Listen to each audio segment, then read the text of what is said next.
Brandon Marshall here on the Rich Eisen Show. Good to see you, Brandon. Thanks for having me. Thanks for having me.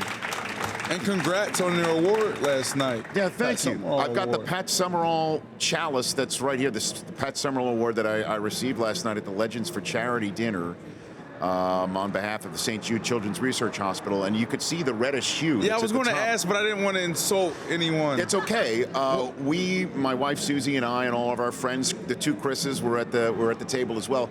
Like the Stanley Cup, we filled it up with some red wine and drank from the Summerall chalice. Which, really? In all honesty, I think Pat would have liked it. Pat would have liked it. You know, might have been bourbon in there. So, and we kind of, like the Stanley Cup. Pass it around. We did do that. You cried? I did. You cried? I told you I would. I teared up. I had a Vermeil moment. I did a couple of times when I talked about, my wife, Suze, was there. She spoke up there as well, and about how she's always telling me, I look at you and I know what you do, and I know what you do off the field, and certainly for mental health awareness and what you do and how you use your platform. Yeah.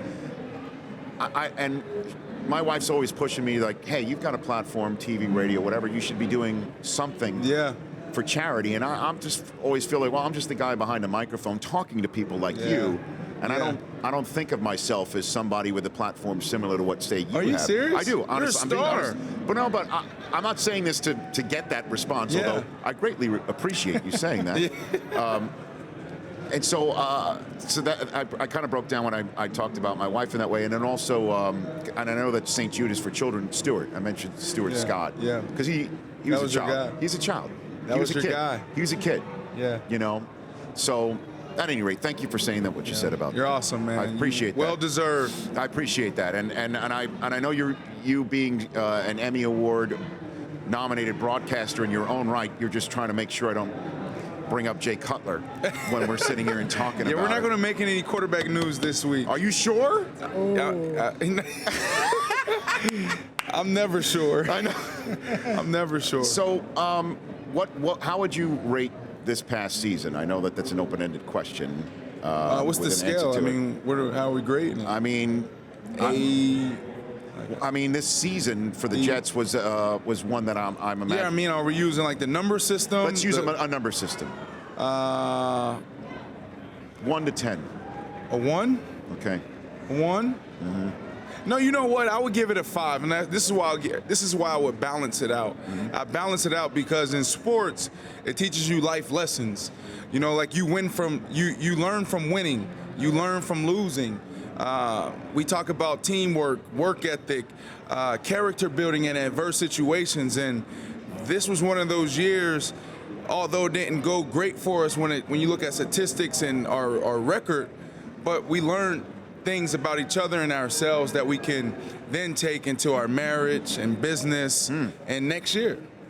Todd Bowles getting beat up locally. Walk me through what he's like in that locker room, and he had a lot of challenges within those doors this year.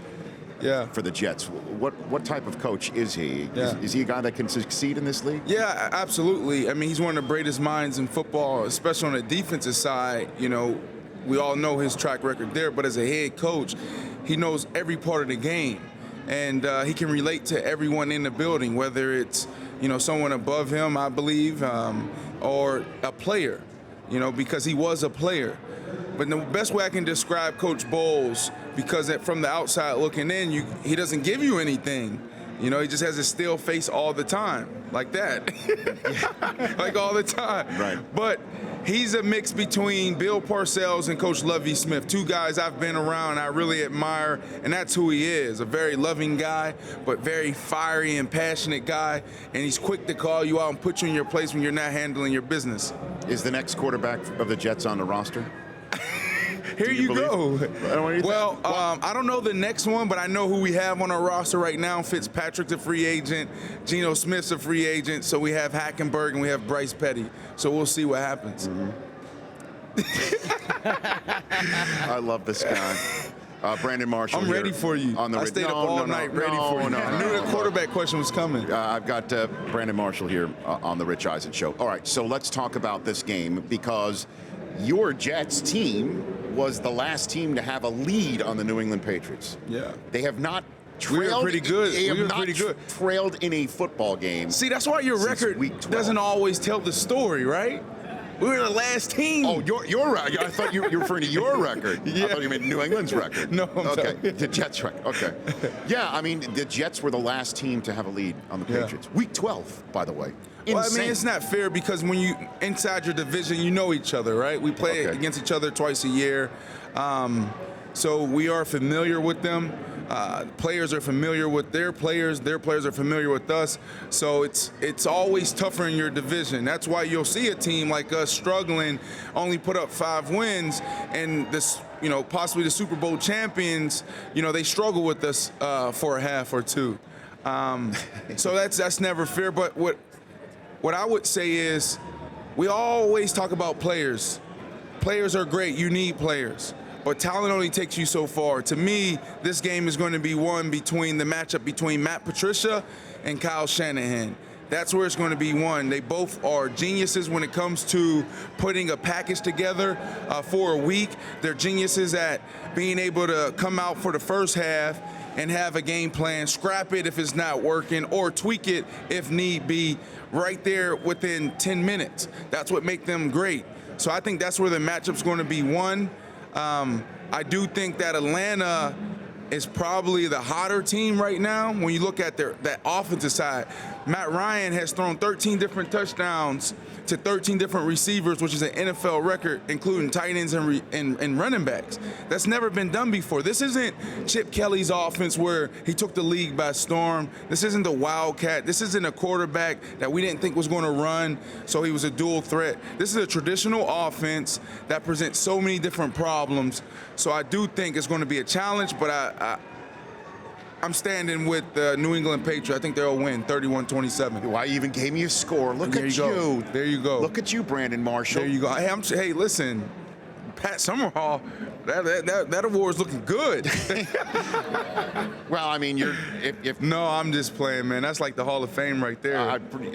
come on. I appreciate you even intimating that. But and that's our poll question, right? On the Rich Eisen Show app today, brought to you by Callaway. The Great Big Bertha Epic is a transformative driver. The jailbreak technology delivers epic speed by allowing the face to flex more freely, generate more distance for every type of player. Experience the Epic today at CallawayGolf.com. Brockman? Yeah, very simple today, guys. Who wins Super Bowl 51? We heard Brandon pick the Patriots, also the Falcons. So, yeah, you go right ahead and put Brandon Marshall down for the New England Patriots. And you've been here with Audience Sports all week, which you can follow Audience Sports on Facebook, Twitter, and Instagram. Who have you met for the first time? For the last first couple of time, I met 2 Chainz last night. Okay. A lot of swag. The champ, Amanda Nunes. Okay. Did I say her last name right? Nunez, yeah, right. Nunez. She's awesome. Right. She's awesome. And you know what? I apologize to her. Why? I apologize because I started going down the road of talking about Ronda Rousey. And I think that's totally fair. I think it's time for everyone covering sports to present her and approach her as the champ that she is. Mm-hmm. It's sad when we see people win and, like the Atlanta Falcons. Nobody talked about the Atlanta Falcons all year. They played amazing ball, but everybody wanted to talk about the Cowboys and the Patriots, rightfully so. But when you do something great, don't talk about the past. If the Atlanta Falcons was to win the game, don't talk about, how the Patriots lost. Talk about the Atlanta Falcons. And I apologize to her because I see people doing that on television, and she's the champ. And then, well done, Brandon, because you are the man who brings about today's edition of Go Ahead and hit the drop, everybody. What we got here? Your daily reminder, the Atlanta Falcons are also in Super Bowl 51. There you go. You see what I'm saying? Think about it. Every single Falcon storyline this week, the through line is through New England. Dan Quinn was the defensive coordinator for the Seahawks that lost to New England. Pioli and Dimitrov in the front office. Where'd they come from? New England. Matt Ryan, who's from Pennsylvania. Everybody's talking about is a Boston College guy this week. He's from Pennsylvania? He's from Pennsylvania. I didn't know that. Everyone probably thinks, he grew up a Goodwill Hunting. Yeah. He's a Boston guy all of a sudden. Not just for like 4 years of his life. That's it, Hey, I love having you on, Thanks Brandon. for having me. You're going to help me with my 40? I am. Again? We got to get it down. You We broke a shaved the record half- last year. Yes, we did. We, by the way, we did. That's not the Sub Royal 6. League. You and I did. I had you out there with me. I appreciate that. You shaved a good half second off with your tips about how I got off the It line. was your hard work, man, your dedication. You showed up Thank there. you. You did a great Well, job. I'm coachable, though, right? What was that, Pepperdine? That's We're at Pepperdine, beautiful campus in Malibu. Yeah. And you came and you just crushed it. I conquered. You know, here's the funny thing about Rich, and this is a true story before we go. But I said, Rich, man, all we're going to do is we're going to do about 10 to 20 sets. We get to around 20. Rich like, no, I want more. He Yes. kept making me freaking put workouts together for him. There you go, man. I only know one speed. That's it. Slow. Good to see you, Brandon Marshall. The Rich Eisen Show, weekdays at noon Eastern on Audience.